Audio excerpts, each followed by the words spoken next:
Почитувани, деновиве СДСМ ги повика граѓаните од Крива Паланка да кренат глас за да СДСМ повторно се врати на власт.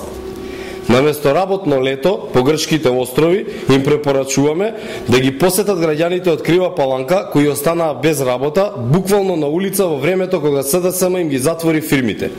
Да ги подсетат невработените од Пелагонија, Малина, Гигантот Карпош, Декор, Конфекција, Предилница.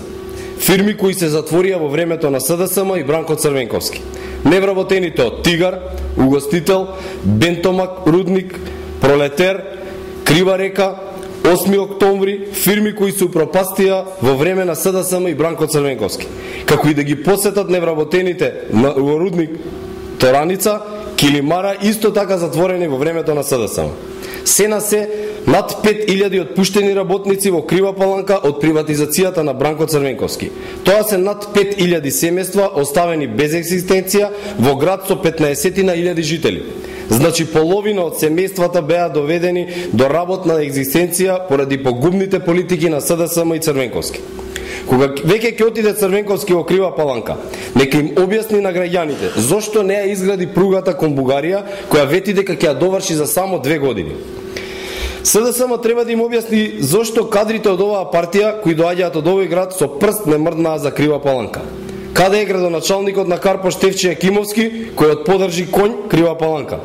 Него единствено што го паметат жителите на Крива Паланка се сомневањата за неговата вмешаност во уништувањето на Гигантот Карпош, кој броеше над 2000 вработени. За илустрација, последната машина набавена во фабриката Карпош вредеше 1,5 милиони евра, марки, а фабриката на продажот беше дадена за 350.000 марки. Каде е Тито Петковски, кој во овие 20 години ниту еден камен нема донесено во Крива Паланка?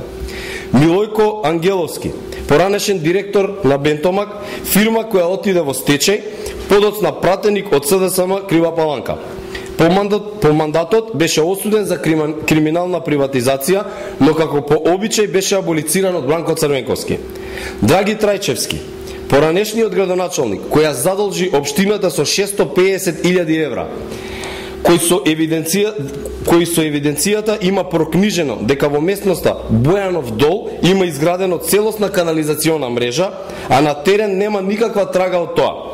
Ова е случај за кој во моментот се води судска постапка. Градоначалник кој беше запаметен како плаќач на сметки по локалните кафеани на функционерите од СДСМ. Бранко Црвенковски ништо добро не направи за Крива Паланка. Бранко Црвенковски и СДСМ не само што затвараа фабрики и отпуштаа луѓе од работа, не само што не знаат да одговорат каде се трошеа парите во нивното време, туку очигледно е дека толерирале криминал. Зошто било така, Црвенковски треба да им каже на луѓето од Крива Паланка.